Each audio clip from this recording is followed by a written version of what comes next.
hasn't stopped us.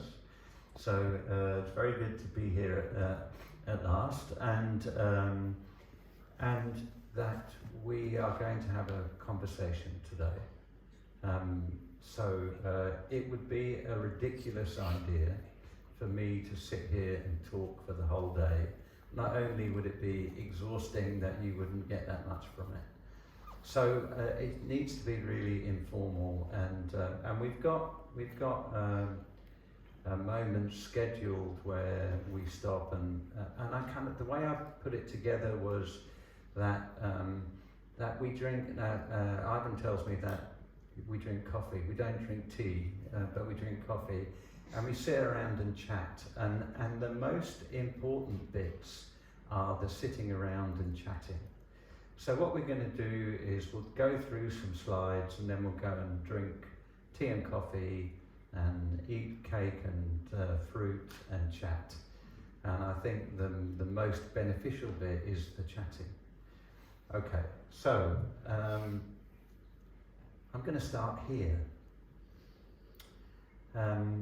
This is a slide which shows the impact, and you don't, no need to read it in detail, but it shows the impact of different interventions on reducing the risk of dying. This is over a 7.5 year period. The study draws together, this particular study draws together information from 148 different studies and covers 300,000 people. And what it shows is the top 3 red bars show that good social relationships are more effective at reducing our risk of dying than giving up smoking, drinking, diet, exercise, and anything else you care to mention. And I've highlighted at the bottom, the second to the bottom red bar is a drug treatment of high blood pressure. And this is really, really interesting, this study, because if you're a doctor and you think, I must use the best treatments that I've got to make my patients better, then what are the best treatments I've got to hand? So my question to you is, have you all been to the doctor? And did the doctor measure your blood pressure? Hands up if you've had your blood pressure measured. Okay. Have you been to the doctor and had your social relationships measured? Hands up if you've had your social relationships measured. Oh, look, 2 of you. That's pretty good, to be fair. What that means is that the medicine is not aware of the impact of social relationships and about how it is much more effective than any of the other treatments we have. And in fact, if you have good social relationships, your blood pressure will come down without the medication. But what it points to is that this is a biological phenomenon. This isn't just something that you think, oh, that's a nice thing to have good social relationships. It points towards the fact that we are social animals. We are, from an evolutionary perspective, survival of the kindest has been an advantage rather than this bizarre notion of survival of the fittest. Survival of the fittest is some kind of British imperialist nightmare, to be honest, and not something that Charles Darwin was interested in. And when you look for the biological evidence of the impact of social relationships, about the biological necessity and pressure of kindness, care, and cooperation, you find it everywhere. This is, and not just in humans, it's something that is present in all animals to a greater or lesser degree. In other words, I guess another way of thinking about it is that so it's not too difficult, you know, to imagine what if we looked out of the window 10,000 years ago or 100,000 years ago. What we might see is we might see forests full of wildlife and wolves and some humans wandering around, not as many as we have now, and we'd be wandering around in small groups of somewhere between 50 and 150 people. And we are used to walking. We got legs, that's really handy. In fact, we walked from Africa all the way up to Norway. That's quite impressive. And we lived off the fruits of the land, including the animals. But we evolved in groups, and the group together actually made sure that we survived. Because if you got lonely in a group, your life is at risk. Your food security, your warmth, your ability to bring up children is at risk. Loneliness, from an evolutionary biological perspective, is an emergency. So our bodies are highly tuned to loneliness, and in fact is a generator of chronic disease. Most of the diseases that we have got a loneliness component to them. And that means that if we address the loneliness aspect of it, it's going to have a biological impact as how we function as human beings. In other words, our social behaviour is built into our biochemistry. It is the basis of social relationships is compassion, because unless we are able to care for the person that we're talking to, then the social relationships don't work. You know, you can think that if you're chatting with someone and you see that they're really not interested in you at all, that's not a basis of friendship. And what that means is that every single human being has got this compassionate potential. We carry around with us this treasure of compassion, which we use to a greater or lesser extent. But when we do use it, it has a biological imperative to it. When we do something that is born out of kindness and compassion, we recognize it as being something fundamental to who we are as human beings. There's a particular book that I really love. It's called The Body Keeps the Score, and it's written by Bessel van der Kolk, and it's actually a book about trauma, the effects of childhood trauma going into adult life, and also trauma that people suffer from being involved in, particularly in violent situations of the many, many different kinds. And I love this quote from this book because it really expresses it clearly. And I'm going to read it out because I love it so much. And if there are words that you don't understand, please just say, just put your hand up and say, and Ivan will translate, it'll be fine. But social support is not the same as merely being in the presence of others. The critical issue is reciprocity, being truly heard and seen by the people around us, feeling that we are held in someone's mind and heart. For our physiology to calm down, heal and grow, we need a visceral feeling of safety. No doctor can write a prescription for friendship and love. These are complex and hard-earned capacities. And this is a quote from, and I'll read it out again so that just to make it clear. This is a quote from Dr. Anne Robinson, who's a GP in, I think she's a GP in London, but she also writes a column for the Guardian newspaper. GP? Yeah? GP is? General practitioner. Allmänläkare. Thank you. And she wrote this segment she finished her clinical session and she was writing an article about Frome, and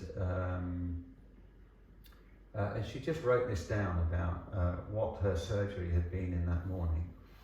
In my GP surgery this morning, I had nothing to offer a significant proportion of the people I saw. People with lifelong depression, low self-esteem, agoraphobia and anxiety who have become socially isolated. An elderly man and a young mother, both feeling the effects of loneliness and lack of social support.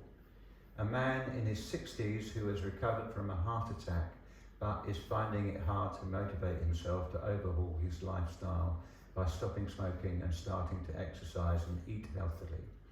A young man who has back pain for which no specific diagnosis or treatment can be found despite extensive investigations.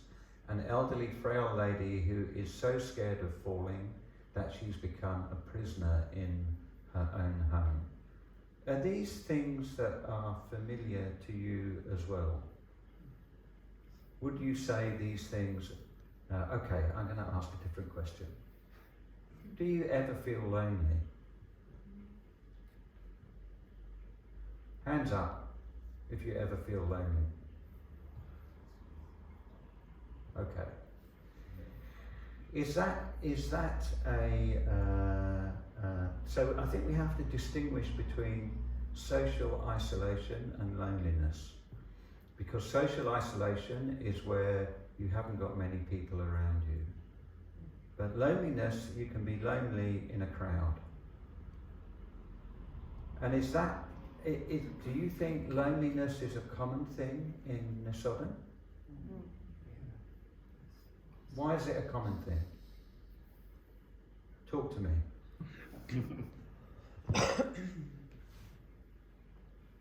People are too busy. People are too busy. What are they busy with? Their own things, their own families or jobs or career, etc., etc. Is there much, what draws community together in Nesodden? What are the things that people join in together? Kids. If you have kids, it's the common sports, school activities, or hobbies, music and culture, Volunteering. including sports. And is that something that you all participate in? Everyone is, no, you're shaking your head. What about, go on. During summertime, the beaches are a place we meet people, but in wintertime we... Is that just in summer or? Yeah. And are dogs common pets here? Do people have dogs? Yes. People go dog walking? Yes. And presumably there are pathways along the beach and through the woods for dog walking. And then we sniff on each other. Okay, yeah, that's fair. But is there much chatting that goes on with the dog walking? So certainly in the UK you get to meet, if you walk the dogs, you meet other people who are walking the dogs on a regular basis, and then you chat like that. And even those light chats seem quite nice. And do you have festivals where community comes together? And what about street parties? Do you have street parties? Not so much. Okay. In Norway, we do have this thing called going for a walk, aimlessly, just going for a walk, and then we do some chatting. So somebody told me yesterday about, was it you, Ivan, about an initiative where a GP had started this thing about go for a walk with your neighbour. Yeah. Is that something that do you all do that? Yes. No, and why not? You don't like your neighbours? Is it not With friends. with friends? Go for a walk with friends. What about going for a walk with people in your street? Like knocking on the next door neighbour and saying, "Do you fancy going for a walk?" Not so much. So much. Okay. You know, many of these things are depends on what age and what life sort of phase you are passing through. Many people who move to this place and have small children, they get their acquaintances through school and meeting other parents. I think that's a very important way of socializing when you have young, small children. When you're older, that becomes a little different. So it's very much depending on the age you have. Where do the old people gather? The old people, very many have old friends and friendships that they have been cultivating for a generation, and they continue meeting these friends. And as you say, take them out for a walk or other occasions where they meet. I think in Norway, when you get friends, you have very strong and lasting friendships. Right. That sounds good. And so does that mean that the population is quite stationary? People don't move that much? That's right. I would say that Nesodden is particular in the sense that a huge share of the population has moved here. They didn't grow up here. And a phenomenon that I find interesting is that because so many families with small children move here, you have, I know many cases where a grandparent or two grandparents moved to Nesodden to follow their children and their grandchildren. They may be more vulnerable than those that Sven mentioned. Interesting, isn't it? Because hopefully we will address these issues today.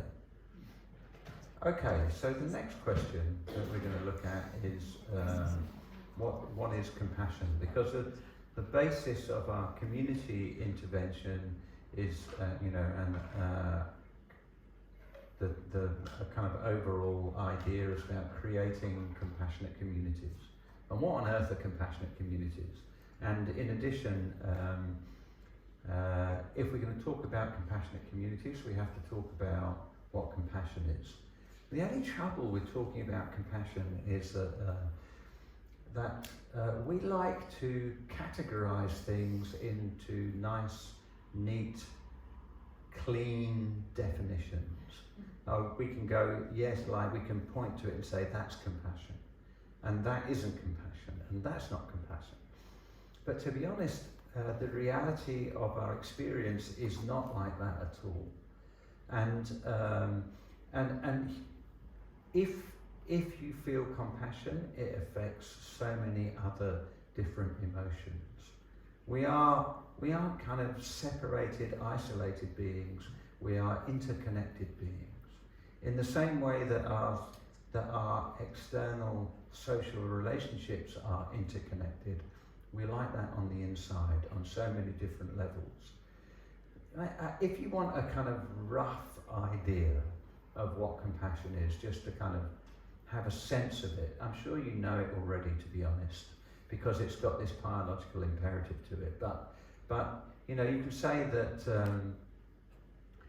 we know when we suffer, and we suffer physically and emotionally. And when we see other people suffering, we know that we wouldn't want to be in that situation. And not just that, if we're really, compassion is more than a nice idea. It's when we're motivated into action to do something to help the suffering of others. And that's more or less a rough idea, but I like also looking at it this way, which is that you can think of compassion as a component of wisdom. And there's Dilek Jesti is a professor of aging psychiatry in California. And he's done some great studies on wisdom and looked at historical texts such as the Bhagavad Gita and also modern definitions of wisdom, and has found a convergence there. And he talks about that wisdom being compassion, self-reflection, emotional regulation, acceptance of diversity of perspectives, decisiveness, because we can listen, and if we can listen well, that's terrific. But we need to be able to make decisions as well. And then he talks about spirituality, not religiosity, but that sense of constant connectedness. And when you look at those 6 categories, it kind of feels good, doesn't it? You look at those together and you think, that feels like a rounded life somehow. So when we're thinking about compassionate communities, in a way we're thinking about all of those things. But we stick compassion first. And then the next thing is that we have to think about what communities are. And we've created a little community already today in this environment. But communities exist wherever people gather. And I asked you about where do people gather already. But actually you can really broaden the definition of where people gather. Because you can think of shops and wine bars and places of worship, and schools are definitely social environments. Educational institutions are often not treated as social environments, and that has a terrible impact on the mental health of children and young adults going through. I don't know what it's like in Norway, but in the UK, mental health in young people is the worst it's ever been. And we have this idea that we drive people through our education system to get this kind of encyclopedia in our head that makes us fit for life, and it's nonsense. Actually, if you want to lead a long, healthy, happy life, as we've seen, it's all about relationships. And if we're going to teach children in schools about how to lead a long, healthy, happy life, and why would we teach them anything other than that? We would put social relationships first. I think this slide must be more than 10 years old. It clearly avoids the social media aspect of communities. Can you comment on that? I think that I just put some examples up, but it's interesting in the modern world in the context of social media, and how we can connect through electronic means. I met Ivan for the first time yesterday, but we've been talking for ages over Zoom, you know, and I talk to people all over the world, and I definitely feel like friendships develop through that. There's a really interesting thing about it though, which is, what is the quality of the relationship on social media? And that you often find that if you're lonely and isolated, then the social media can actually make it worse. Because it's possible to have constant pressure from people who are feeling really negative about their life.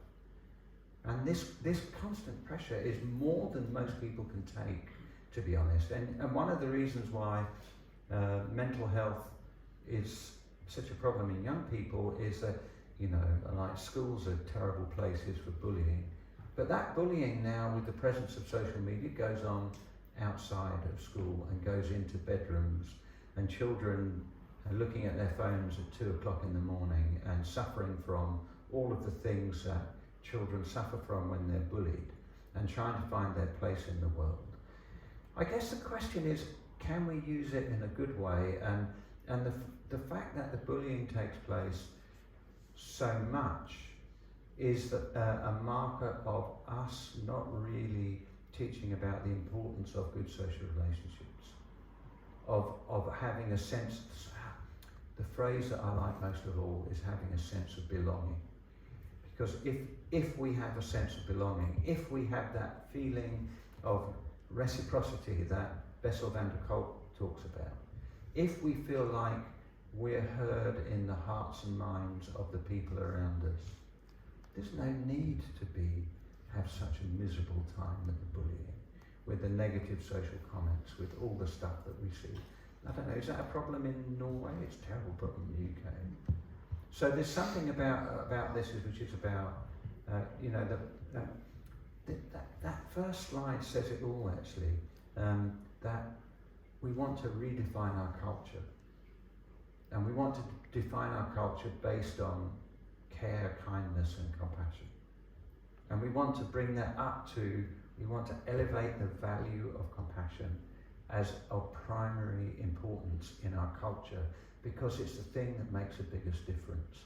And that means that the reason why I mentioned these things is because that you've got on the slide here is because we need to think about communities being in all of these places, and that we need to create and build compassionate communities in all of these places, so that the quality of relationships outside of them, in our neighbourhoods, in our villages, in our towns, in our electronic spaces, has a primary compassionate nature to stop all of the terrible stuff that's going on. Does that make sense? Yes, I totally agree. Yeah. Good. Just I think if we have a group of young people here, if it's for community or just another word, more or less indicating the same thing, they will automatically think social media.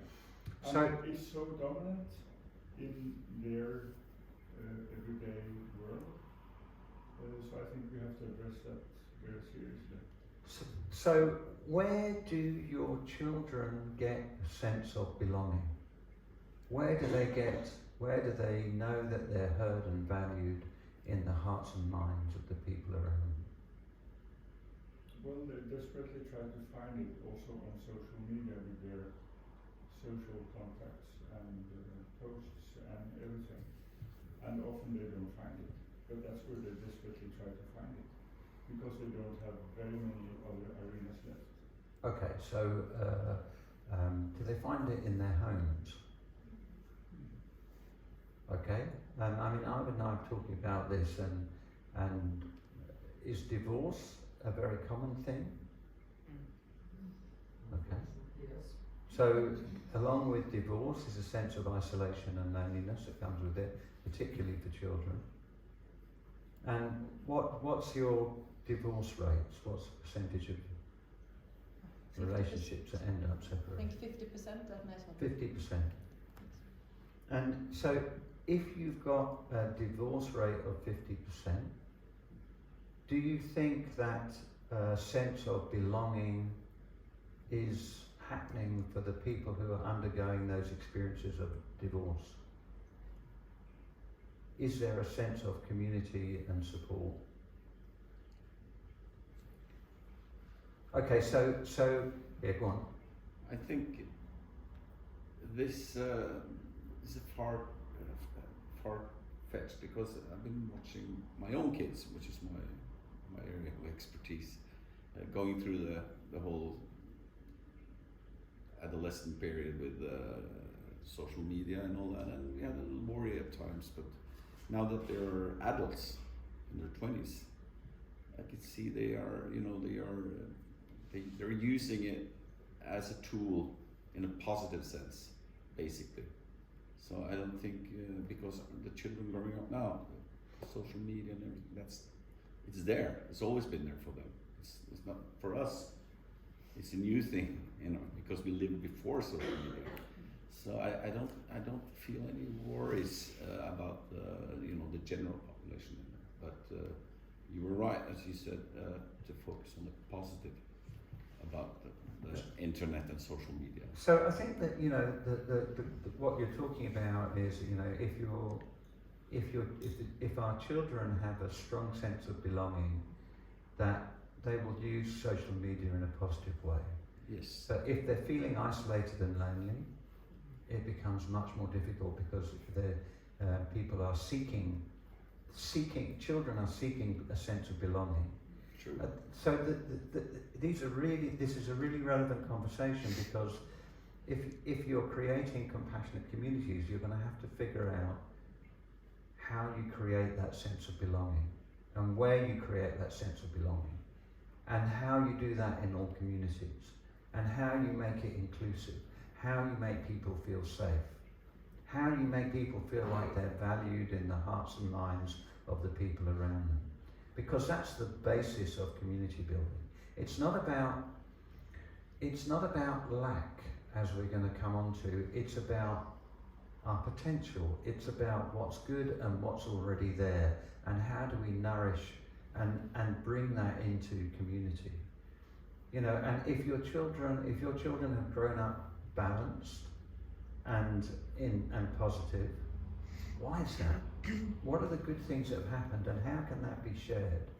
How can that be shared with people who don't have that kind of support?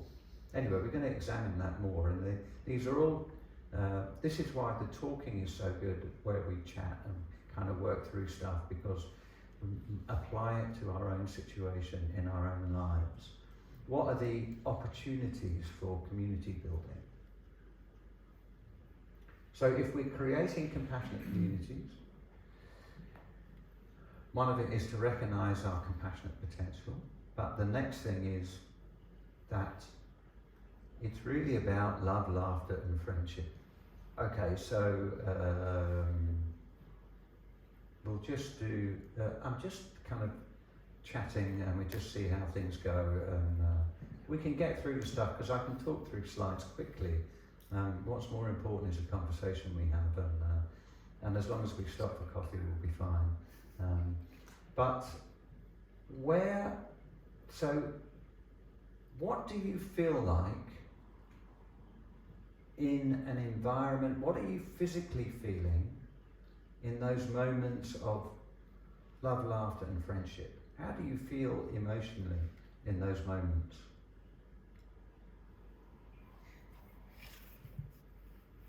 Don't worry, it's not just going to stop here. It's an obvious question. It's an easy one. Go on. Happy. Happy. It's simple. Can you all think of moments where what are the moments where you feel that in your life? When do you feel most harmonious?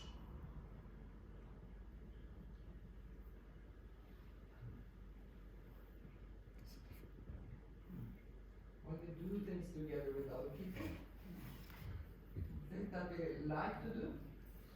If I think about, there are those moments. I mean, I've got 3 grown-up children, and there are moments when they're younger, where you have those moments where there's no stress and strain, and you just have this kind of magical time where everyone's getting on, and you're having fun and talking and laughing, and you just feel like you're somehow in the midst of this warmth. Does that make sense?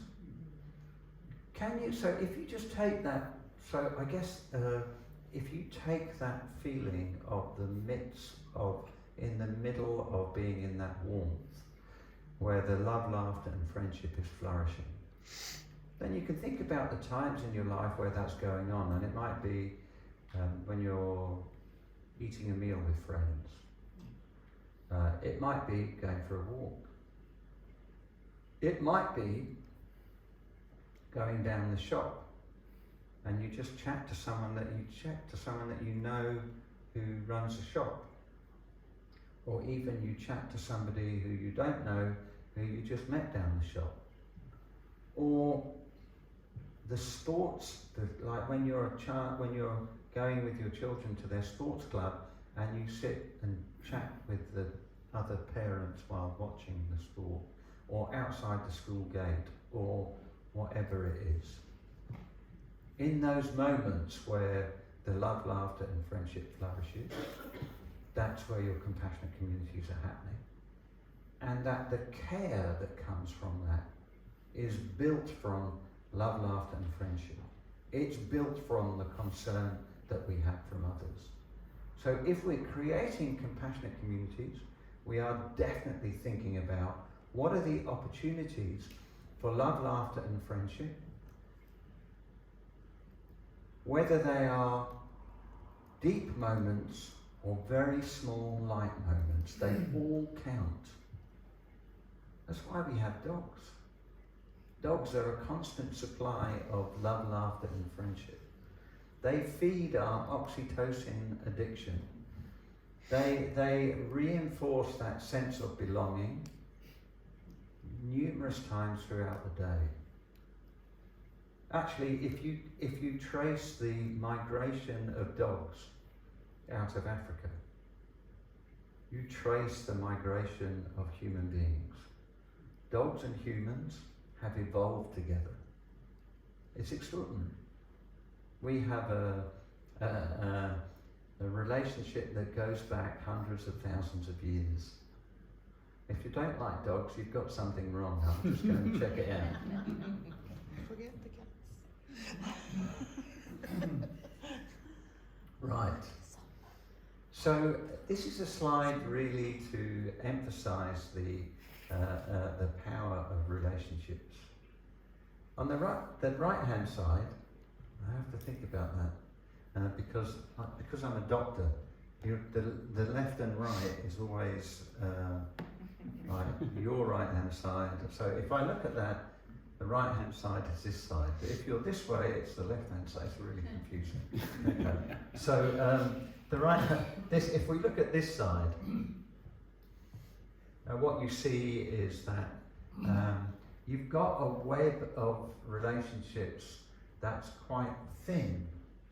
And if you think about this web of relationships being made up of individual strands, and if you think that that web of relationships is a physical web that carries life through, that allows us to carry the burdens of our life, that is about our interconnectedness. What you can see is that if you've got a community together, that the strength comes from the number of relationships that you have. And if those relationships are not full of strife and aggression, but full of love and friendship and laughter and compassion, if the quality of those relationships are good, the bonds are not broken. And that what you've got on the left-hand side is this incredibly strong, supportive web. And if you think about this particular example, is that if you think of the black dots being people, that what the people feed the quality of the relationships. That you have input into that and it spreads like ripple effect. And it's an incredible thing about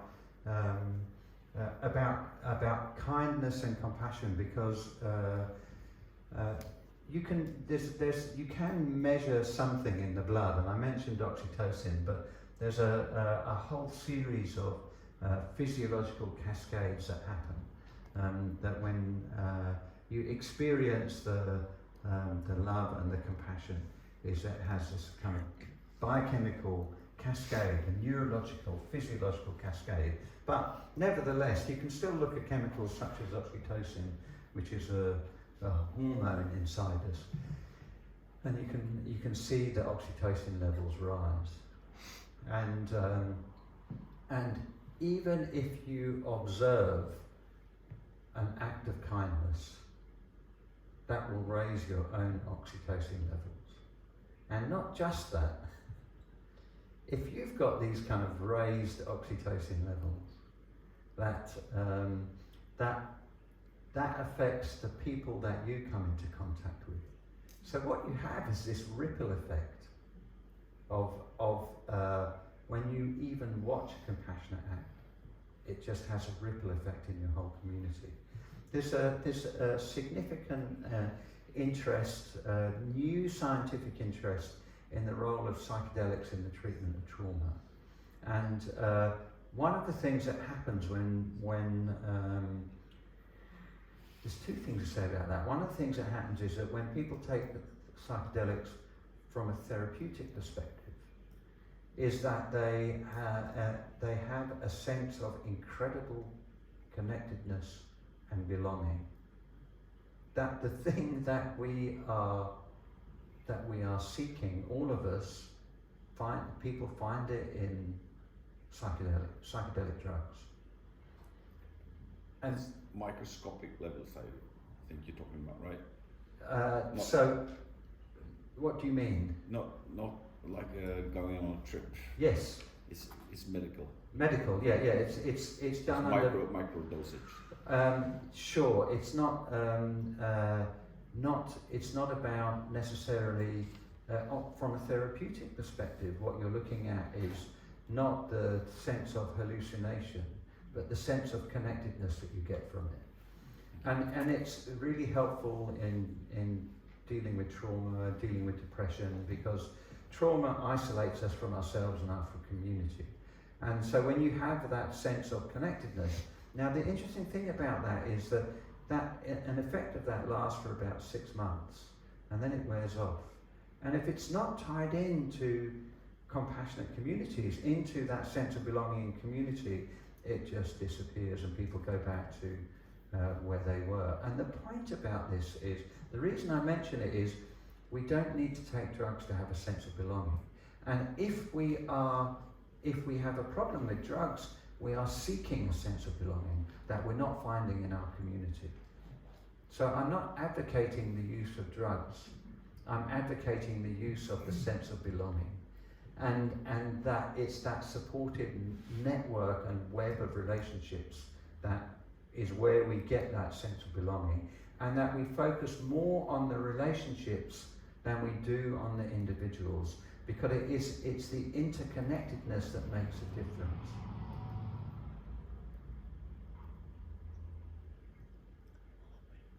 Okay, so I think we're getting ready for a coffee break in a minute. So I'm just going to whip through the next few slides. So what use is compassion? Well, it's the basis of health and wellness. And what does that mean? The foundation of health and wellness is relationships and interdependence.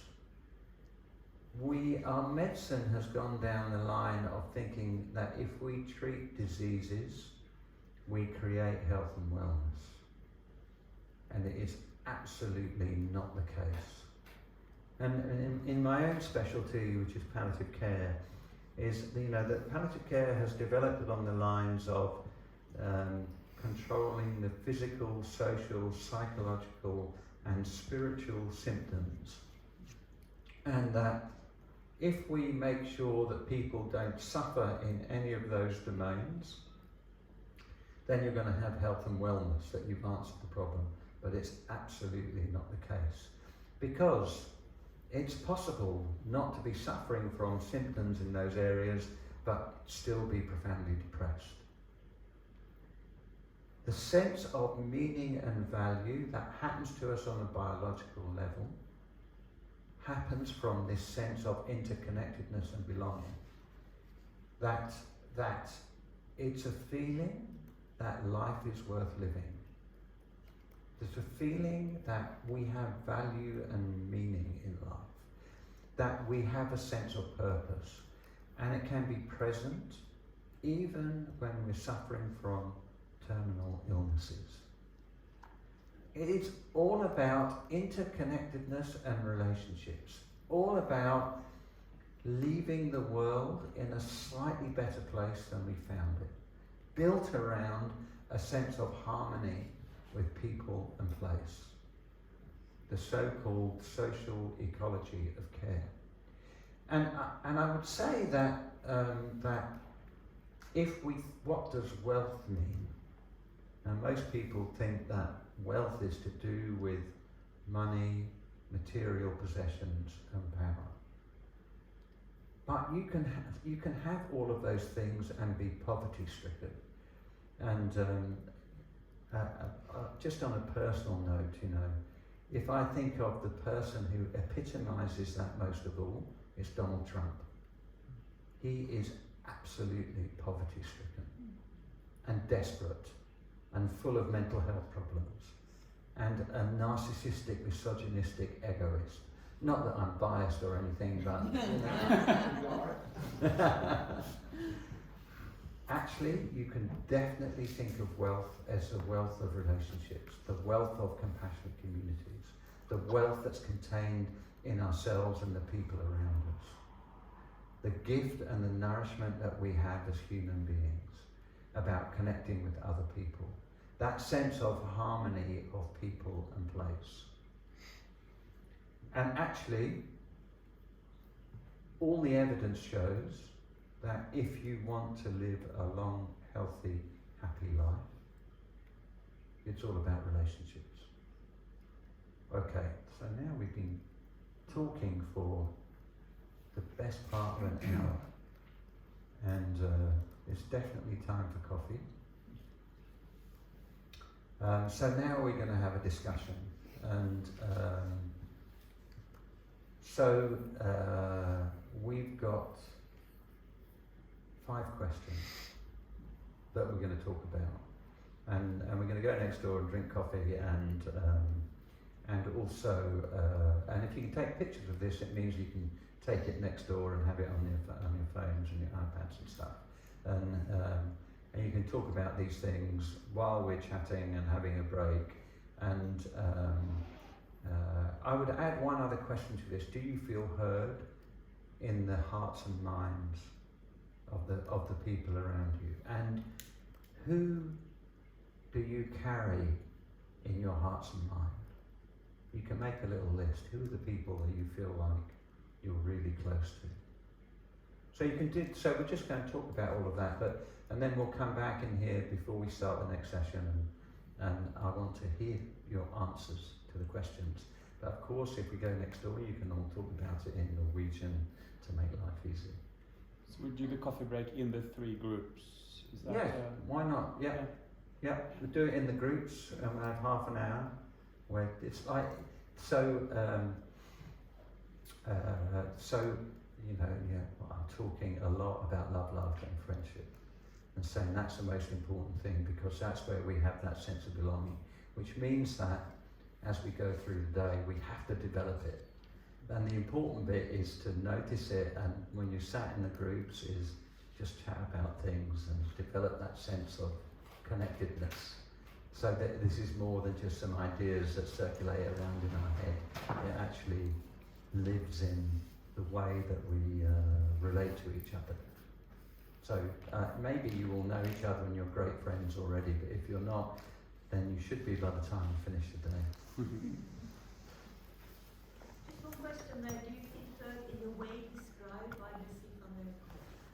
So that goes back to the quote, and I'll put the quote up for you, and if anyone doesn't have it, they can take a photo of that. Yeah,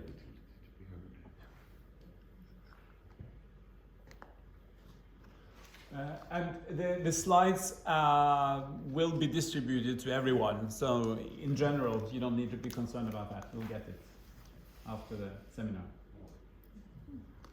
Good. Let's go.